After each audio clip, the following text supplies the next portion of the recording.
Olá pessoal, tudo bem com vocês? Hoje nós vamos finalizar o capítulo 7, né, que fala sobre a África e as suas diversidades. Hoje nós iremos contextualizar, né, sobre as migrações nesse continente, tá certo? E finalizarmos, e em seguida faremos, né, veremos quais são as dúvidas que vocês ainda têm, tá bom?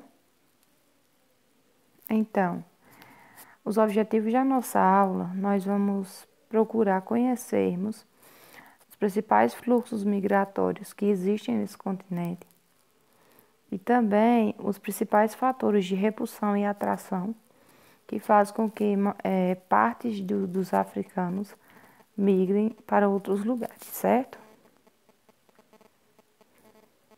Então, os movimentos populacionais, né? Os movimentos populacionais, pessoal, eles remontam a tempos pré-históricos. Os seres humanos, eles estão sempre à procura de lugares para melhores condições de vida. Então, esses movimentos populacionais, eles são conhecidos como migrações. E a gente precisa entender, né, o que significa esse conceito e como as migrações, elas vão estar classificadas, tá bom? Então, é o seguinte. Vamos entender quais são os principais fatores que contribuem para o movimento migratório. O primeiro deles são problemas políticos, né? Os conflitos religiosos que tem em algumas partes do mundo, por disputa de território também. Os conflitos étnicos e raciais, problemas naturais e também econômicos. Os tipos de migração. Aqui eu vou trazer para vocês como as migrações elas vão estar classificadas de acordo com sua característica. Vamos ter as migrações definitivas, que é quando o migrante ele vai se estabelecer de forma permanente no local de seu destino. E também as migrações temporárias. As migrações temporárias, diferentemente das migrações definitivas, ela ocorre quando o migrante ele se desloca por um tempo, um determinado tempo, e depois ele retorna para o seu local de origem. É bom entender também a diferença entre o migrante e um imigrante. Migrante sempre vai ser aquele que vai chegar a uma determinada região. Já o imigrante é aquele que sai de uma determinada região, certo? Os fatores diversos que provocam a saída ou também a chegada de determinada pessoa a uma determinada área.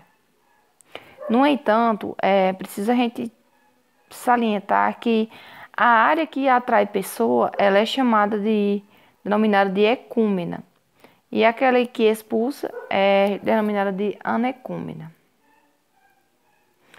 Com relação ao espaço, né, o deslocamento, as migrações também, elas podem ser classificadas em migrações internas ou nacionais, que são aquelas migrações que acontecem dentro de um mesmo território, né, mesma nação.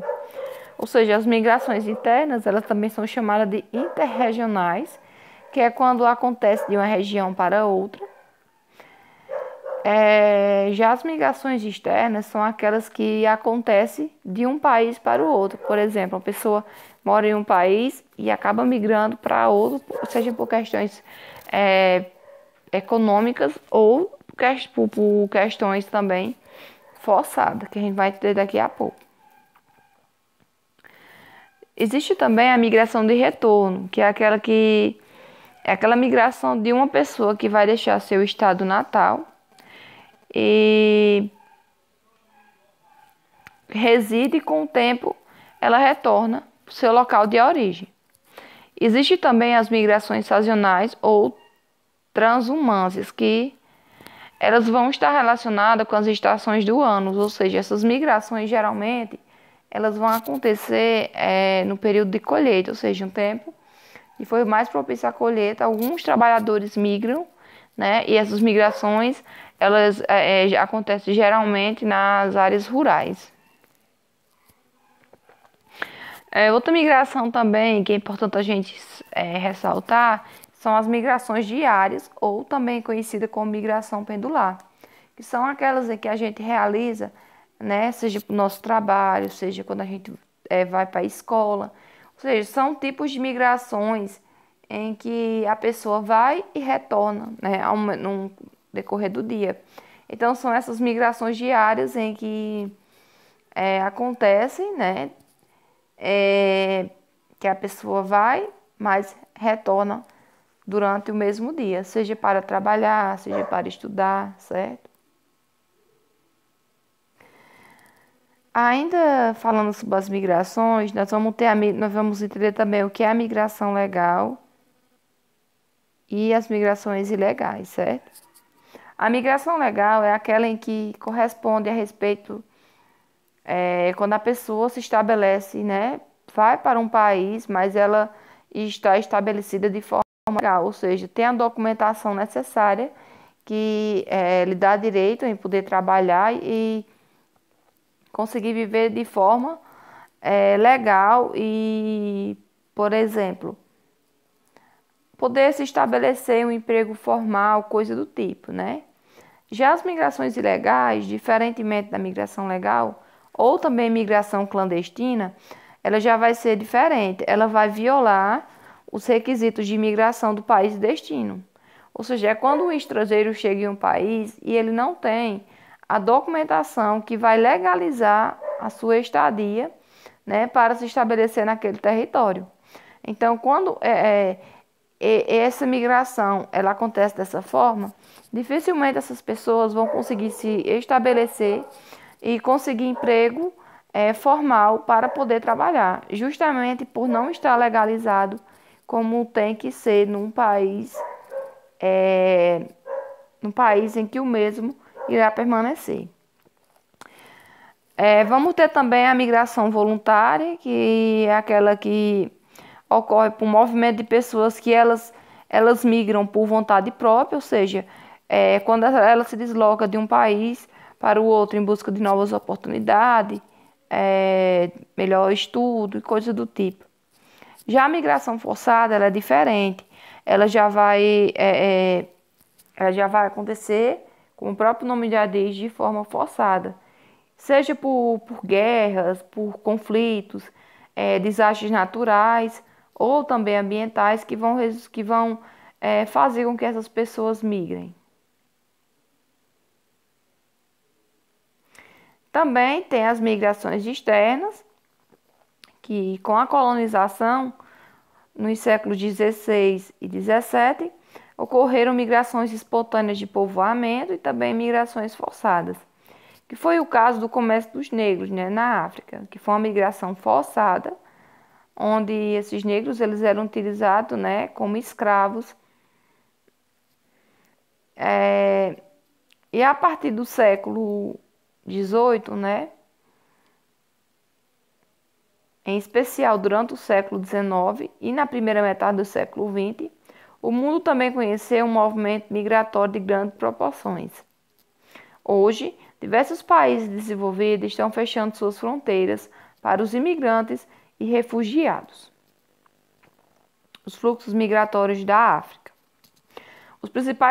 As principais causas que levam o continente africano a provocar essa mobilidade da sua população, né? Essas migrações. Primeiro, vai estar muito associada à questão da fome que é existente nesse continente, como também os problemas ambientais, como a degradação do solo e também a desertificação. Outra questão também é a baixa oferta de trabalho, tanto no campo como nas cidades africanas. A violência das constantes guerras que existem, né, em diferentes grupos étnicos desse continente.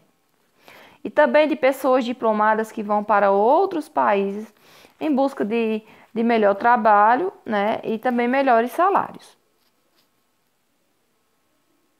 Aqui, pessoal, é um mapa só para ilustrar para vocês o tráfico de escravos entre o período de 1440 a 1867.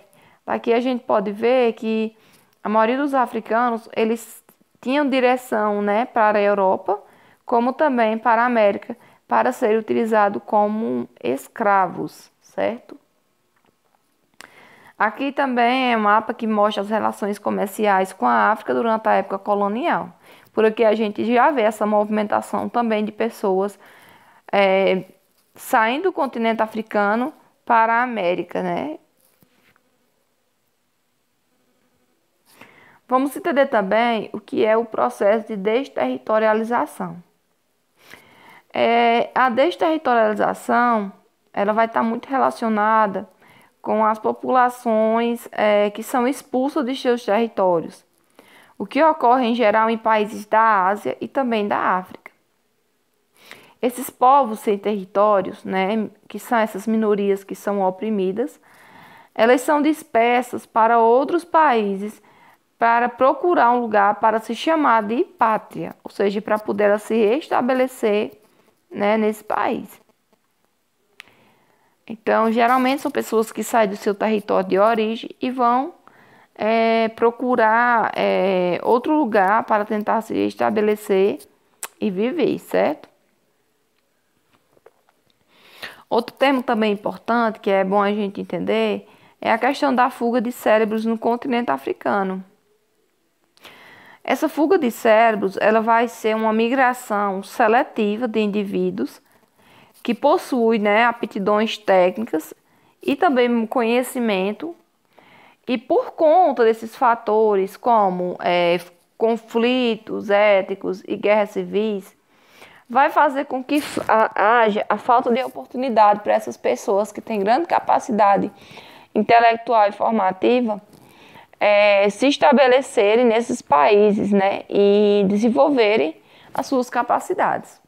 Então, essas pessoas, como não vêm alternativa, elas acabam migrando para, geralmente, os países desenvolvidos, justamente para buscar melhor emprego conforme a sua capacidade. Então, a fuga de cérebros da África, ela é uma das maiores ameaças ao mais pobre continente da Terra, pois o êxodo de pessoas com diplomas universitários tão escasso por ali, ele vai ser estimulado pelos mesmos países ricos que dizem querer ajudar no crescimento africano. Então, quais são as consequências da migração nesse continente? Ela vai influenciar no processo de ocupação e de povoamento, na distribuição geográfica da população e, é claro, no próprio desenvolvimento econômico. Contribuição no processo de miscigenação entre os povos, né, e também na ampliação e difusão cultural. Essas migrações também elas podem acarretar mudanças de costumes, concorrência à mão de obra local e problemas políticos, ideológicos e raciais. Vantagens econômicas para os países que não possuem condições de atender às necessidades básicas da sua população, tais como emprego, moradia, saúde e educação. Então, gente, é isso, só para a gente finalizar o capítulo, que fala sobre justamente essa questão da migração no continente africano. Espero que vocês tenham gostado e qualquer dúvida a gente vai debater no grupo, tá certo? Então é isso.